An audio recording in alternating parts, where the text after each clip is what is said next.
गुरुकुल का एक कहावत बहुत प्रसिद्ध था कि जो बच्चा गुरुकुल चला गया वो वहाँ से कुछ बन के ही निकलेगा। आखिर क्यों? देखिए, गुरुकुल की शिक्षा भारत के वैदिक काल से शुरू हुई थी और भारत में सन 1850 तक 7,32,000 गुरुकुल हुआ करते थे। और उस समय भारत देश में गांवों की संख्या थी 7,50,000। मतलब हर एक गांव में औसतन एक गुरुकुल होते थे और किसी भी गुरुकुल में 200 से कम बच्चे नहीं पढ़ते थे। और इस देश में ऐसे ऐसे भी गुरुकुल थे जहाँ पर 20-20 हजार बच्चे भी पढ़ते थे, जिसमें बहुत सारे विषयों को पढ़ाया जाता था। और जब बच्चे 5 से 6 साल के हो जाते थे तभी उनको गुरुकुल में प्रवेश मिलता था। इससे पहले बच्चों को अपने घर पर ही खेलने कूदने के लिए कहा जाता था, जिससे उनके शरीर और दिमाग का खूब अच्छे से विकास हो। और जब बच्चे 5 से 6 साल के हो जाते थे तब उनको गुरुकुल में प्रवेश मिलता था।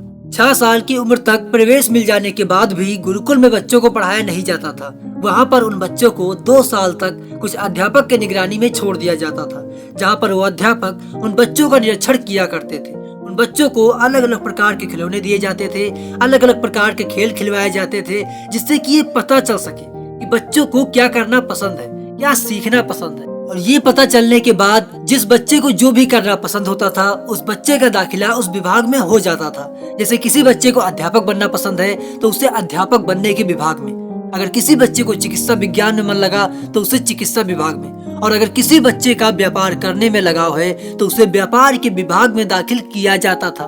उसके बाद उस बच्चे को उस विषय के बारे में पढ़ाया जाता था, खूब अच्छे से सिखाया जाता था, उसका अभ्यास करवाया जाता था। उसके बाद उस बच्चे का मौखिक परीक्षा होता था, लिखित परीक्षा नहीं, मौखिक परीक्षा होता था। अब यहाँ पर जो भी बच्चों को पता होता था वो अपने गुरुजी को सुनाते थे, जिससे कि बच्चों का आत्मविश्वास और बढ़ जाता था।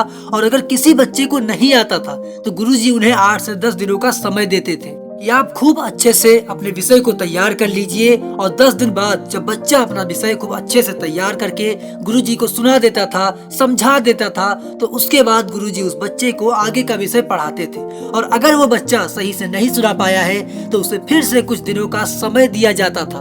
उन बच्चों से कहा जाता था कि अपने विषय को खूब अच्छे से तैयार करके हमें समझा दीजिए, उसके बाद आगे का विषय पढ़ाया जाएगा। और जब तक बच्चा अपना पिछला विषय अच्छे से तैयार करके गुरुजी को नहीं सुना देता था तब तक आगे का विषय उसे नहीं पढ़ाया जाता था।